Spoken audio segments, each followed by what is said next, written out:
Hey, what's going on? All right, hope you're having a great day. And so I was I was just actually on a walk, and I was thinking about what I wanted to talk about.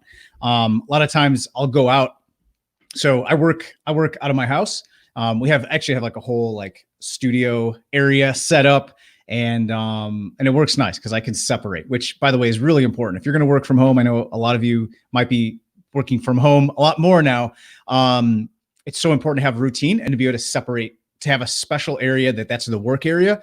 It allows you to turn it on and turn it off. It's one of the hardest things to figure out when you first start working from home. I've been doing it for years. And it's the critical thing. It's like having that dividing line so you can shut it off and then turn it on. So it's a space that you know that's where you're going to get it done.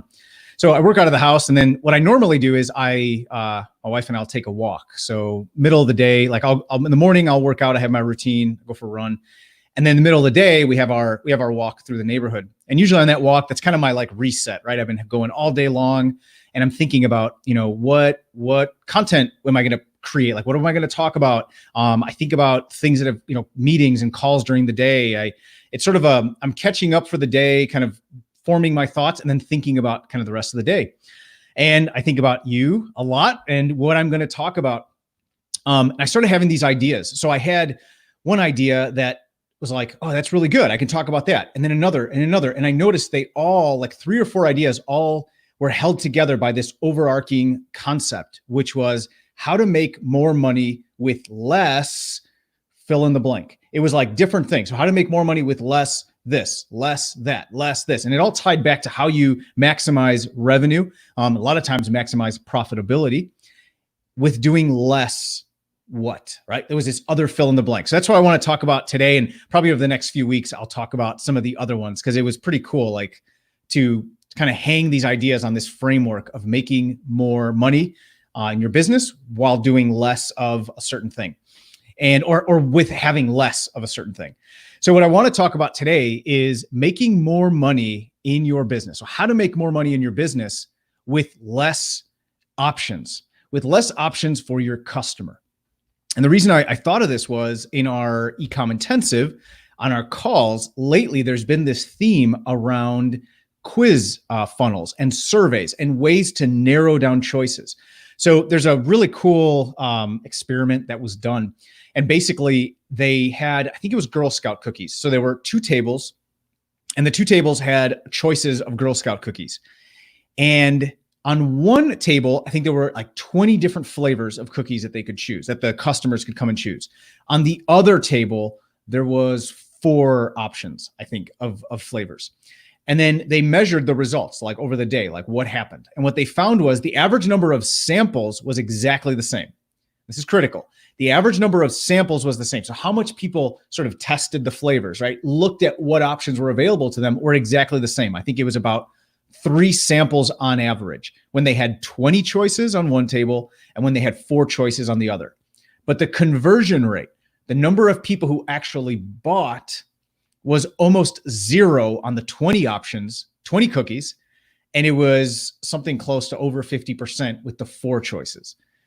So there's a huge lesson to be learned here, especially with those of us that are selling online. We have a lot of choices. It's so easy to launch a new option, launch a new product, right? And I mean, relatively speaking, it's so easy. But the point is, like, it's so tempting to want to expand horizontally, right? Like we want to just have more options for people. And if we have more choices, they're going to buy more.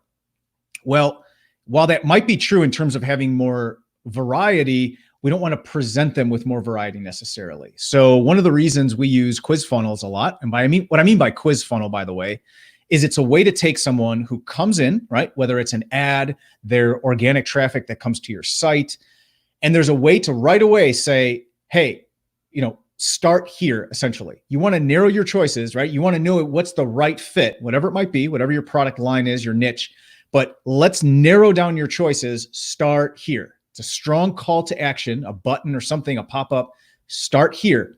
And a lot of times you can actually run traffic straight to this quiz, we'll call it.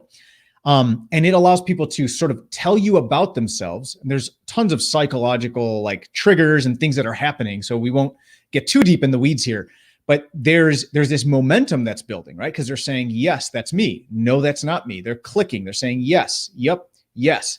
And as they progress through this, they're telling you about themselves, and it allows you then to curate. And that's the key. You can curate the options for them. So going back to that analogy, or the experiment with the table, there were 4 choices. There were still choices. There just weren't 20 choices, right? And that's what we want to do. We're not saying this is the one thing you can buy. We're just giving them choices. We're allowing them to still sample, but we're narrowing like the field of vision. So there isn't this overwhelm. And that's really the big takeaway from that experiment is people still sampled, actually at the same rate that they did with the 20 samples of cookies that they could choose from, but the conversion rate was way higher because we kind of put the blinders on and said, not only these are your choices, but these are the perfect choices for you. We've curated this for you based on what you told us. And the more dynamic and the more like receptive that you can make that quiz or that survey so that it really does feel tailored, the better it works. And we've been doing this for years. We've tested it in different niches, in supplements. We've done it in clothing. We've done it in home decor and personal care items. It works. It works like crazy because, and the key is it has to truly feel like it's customized. When they come to the end, it does feel like, wow, I still have choices, but 90% has been taken away. So now I can just focus on these things and make my choice. And then there's other things you can do to really like ratchet up the customization, whether it's the copy, the graphics, the, kind of advanced things you can do in terms of the content you serve to make it feel ultra optimized. But the point is, and there's also a way to supercharge a little bit even more where we can actually get leads from it, right? To sort of access the other side of the results. But ultimately what it does is it leverages this like less choices, but still enough options where I can taste a little bit and then make a decision. So I don't feel like I'm being forced into anything. And it feels very, very much like curated for me. So the steps that you would take to do something like this, I would encourage you to try this right away. It doesn't have to be anything fancy. There's tons of tools out there. I mean, we've tested several of them, and I couldn't recommend one over the other. I'd say test them out. Lots of platforms out there, but start experimenting with this. A lot of big brands are starting to do it. They're starting to realize the power of it. This is stuff that, again, we've known, and I say we've like as marketers and people who are testing different ways to increase conversion rates. Like we've known about this for a while, and we've been testing it and we've seen it. And then now you see kind of the bigger brands adopting it and having a lot of success. So, and there's variations of this, but ultimately the bigger principle, higher level thing you want is for them to be able to choose what's the best path. Think of like choose your own adventure. Like I know people who do this exact same thing. They deliver it through Messenger. Like that's how they do it. And they really have an elaborate logic, right? Like it's this logic tree so that at the end there's an offer and you can do it through Messenger. I know this is something that one of our, good friend of mine, Douglas, like he uses Messenger a ton for himself and for his clients. And this like choose your own adventure is part of one of the things that he builds out. So I would recommend that you could use Messenger. There are different platforms you can use. You can use, there might even be like plugins if you're on Shopify or whatever it might be. But start testing this. This is very powerful. You might not get it right your first time. I'll be honest. It takes a little bit of time to bucket, the categories and to be able to create the different adventures, right? Like what are the ones that are going to work best? But it is super effective when you dial it in. And as you know, it's not about how many times you fall. It's just getting up, it's getting up one more time than you fall. So don't be discouraged if like the first time you try it, like, oh, the opt-ins are low or no one's buying. It's one of the biggest things that we have to get through initially in the intensive is, at first you're trying new things. And, even for me, like as long as I've been doing this, I still have massive, what you would call like, failures, right? That like don't take off. It's just part of the process and you already know what's going to happen. So don't be discouraged. You might knock it out of the park the first time you try it. You might not. And you're actually more in the normal and you're way more normal if you completely sort of flop that first attempt. Keep at it because it does work. We've seen it work over and over again. And the bigger brands are taking notice. When you start seeing bigger brands start doing it, you're like, all right, there's something to this. But it's just about testing it. So what I would recommend is always start 80-20. So I talk about this idea all the time, right? Pareto principle, 80-20, the 20% that is responsible for 80 or even 90% of the results. Look at your product lineup and always start from the top down. This applies to your, your paid ads, your quizzes. If you're going to do this, start with your best performing products and try to think of like natural buckets that they would fill into. Ideally, you have 3 to 5 buckets, and these buckets are going to be the categories of like persona that the person who takes the quiz is going to fall into. So they're going to be in this bucket now. You're going to give it a name. Remember, names are more powerful. I talk about this all the time. If we just say, oh, this is set 3, like, what does that mean? But this is the rugged kit or whatever. Right now there's a persona to it. And it's like, oh yeah, I am kind of rugged actually. Now that you say it, I never thought about it that way. Right.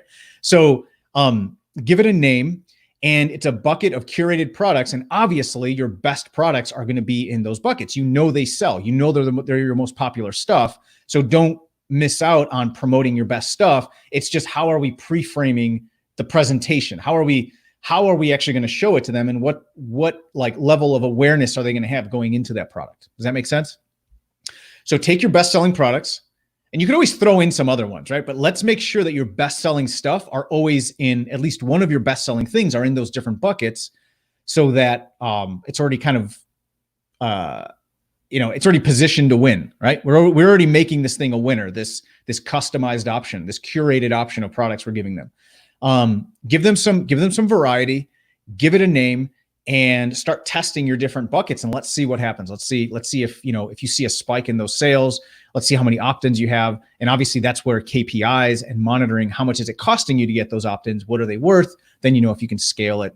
That's getting into a whole different conversation in terms of actual monitoring your metrics and stuff. But this idea of making more money with less is very powerful.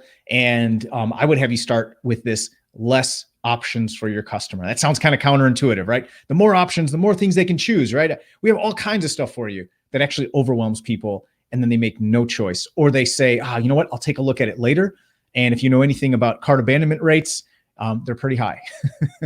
And people get distracted, they're busy. So let's avoid that by having people show up, feel like things are curated for them, right? That personal shopper experience. I used to work at a Banana Republic, and one of the best things I learned from like the top salesman there when I was a lot younger, and and way more into like having good clothes.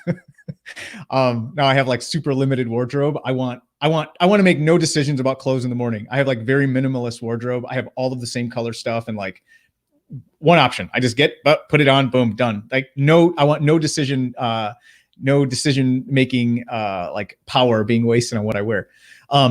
But I had way more variety of like clothes and stuff. And what I learned, the biggest lesson I learned from the like main salesman there, was how he had people, when they came in, he would ask questions to figure out what they wanted. And then he would start letting them know what's the best fit for them. Like he would curate the items for them. Most people, maybe they're good at like asking, they're like, oh, do you like this one or this one? Like, what about this? Or, oh, just let me know if which suit you want. Like, and I can find it for you. It's just overwhelming. And any guy, and maybe some people enjoy that. I will tell you, most guys, at least most of the guys I know, would love someone, right? Like I would love someone to say, hey, what are you doing? You're going to go to a wedding? All right, cool. I got you. And like, take me by the shoulder and like pull me in and say, all right, this is what you need. And this, let's see. Well, like, I say this color, and you know what, these shoes and this, I'm like, okay, cool. Yep. Bring it. Just tell me what I need. And most people, if they're overwhelmed with choice, they just make no decision. So what you want to do is give your customers less choices, but more curated and more for them. And it feels very curated. It feels very customized. And now it's so much easier for me to make a decision. And one of the best ways I can think of that we've used, and that we're talking a lot about, again, that's coming up in the conversation a lot in our intensive, are quiz funnels, or these, I say quiz funnels, but essentially it's like a quiz that helps narrow down the choices and allow them to still sample. Remember the cookies, right? Still sample, but still be able to make a choice. Because they have too many choices. They sample just the same, but they say, you know what? It's too many choices. I'm just going to wait. And we obviously want to eliminate that so we can increase conversion rates, right? Because we got 4 things that we got to make sure we're always increasing: our leads, our audience, our conversion rate, our average order value, how much are they spending when they buy, and our frequency of purchase, how often do they come back and buy. So this is ultimately going to help your conversion rate. You're going to make more money with less choices for your customers. Sounds counterintuitive, but go ahead, try it out, test it, and I can't wait to hear how it works for you. All right, have an amazing day. Bye.